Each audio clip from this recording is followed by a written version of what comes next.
والله لسه بدري، والله ده شهر الصيام. صنف طيبين يا شباب، يا رب دايما تكونوا بصحة وسلامة. اكيد ما كنتش هعدي الموضوع كده اكيد، سواء ايه اي حد بينزل المحتوى بتاعه الحاجه في رمضان في يوم يعني اللي هو اليوم اللي قبل، اللي هم بيقولوا عليه يوم الوقفه، بس هو مش الوقفه دي بيبقى في العيد. ما علينا. تذكرت اللي هو البوست اللي هو بيقول لك ايه، احنا في رمضان الجو حلو الدنيا جميله حبوا بعض تمام، فحبوا بعض. رمضان يعني هنقول ايه، رمضان احسن شهر في السنه، اكتر وقت بيبين لك قد ايه ربنا غفور ورحيم، شهر بترتاح فيه من شيطانك ومن نفسك حاجات كتير. ولذلك في كام حاجه كده انت لو عملتهم في رمضان حالك هيبقى احسن. بس قبل حالك ما يبقى احسن كنت بتفرج على بودكاست لوعي، كان بيقول لك مشكلتنا ان احنا بنيجي في رمضان لو همتنا وقعت او خلاص همتنا قلت، خلاص نفسنا اللي هو زي ما تقول كده مفيش طاقه ان انا اجاهد واسعى ان ربنا يغفر لي حاجات كتير في الشهر ده او اكتر في العبادات في الشهر ده، خلاص بقول خلاص بقى تمام خلاص يأس. وفي نفس الوقت في معظم الخطبه بتاعت صلاه الجمعه قبل رمضان دايما كلام اللي هو انت ما عملتش في شعبان او انت ما عملتش حاجه او ما جهزتش من بدري رمضان فخلاص رمضان راح عليك. لا، رمضان ما راحش عليك.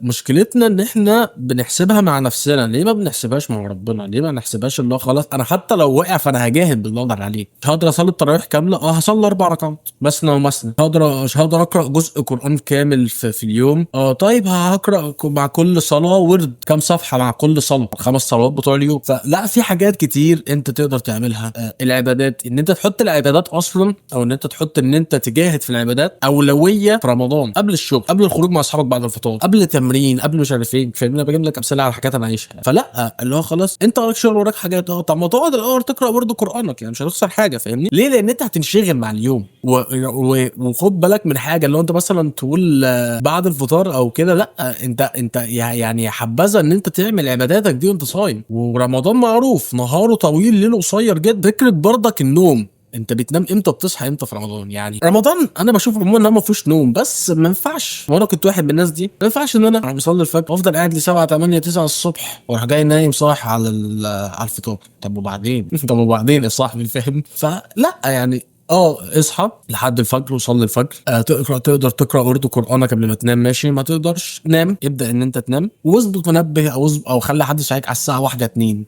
منها خدت كفايتك في اليوم سكه 7 8 ساعات، ومنها قمت فاتكش الصلاه هتصلي الظهر، والعصر هيأذن هتصلي، وهكذا. وتقرا برضه قرانك ومش عارف ايه. لو عندك شغل طبعا فانت هتصحى من بدري فالله يعينك، ده موضوع تاني يعني. تمام. يعني خلي الاولويه للعباده. التليفون مثلا بالذات السوشيال ميديا في ايدك وانت صايم اكتر، يعني انستجرام او السوشيال ميديا والحاجات دي، يعني مش كلنا سواسيه وفي عيال يعني ربنا يهديهم هم نفسهم بقى هي المشكله معاهم. يعني ده اكتر شر بيبين لك ان الشيطان مش هو اللي عامل معاك كده، دي نفسك. ممكن تشوف حاجه انت مش حاببها، ممكن تشوف حاجه تعصبك، ممكن تشوف حاجه. فليه انا محتاج ابقى هادي كويس وتمام. نفس فكره برضك الاغاني.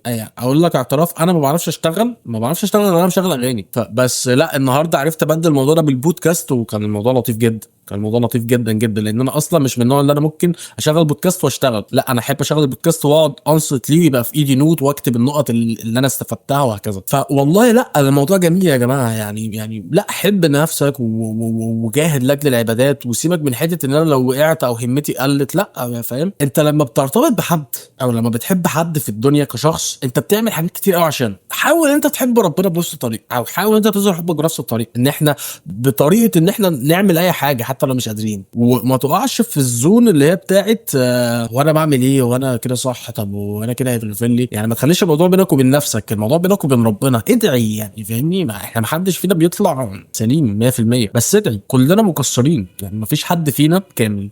ما فيش حد فينا بيخش الشهر ده وهو يعني مغسل ضامن جنه. بنتعلق في اي اشياء في الشهر ده. يعني انا مش عايز اطول عليك، بس حاول ان انت تسعى ان انت تجاهد نفسك وان انت تكون احسن وان انت تكون افضل من كده بكتير.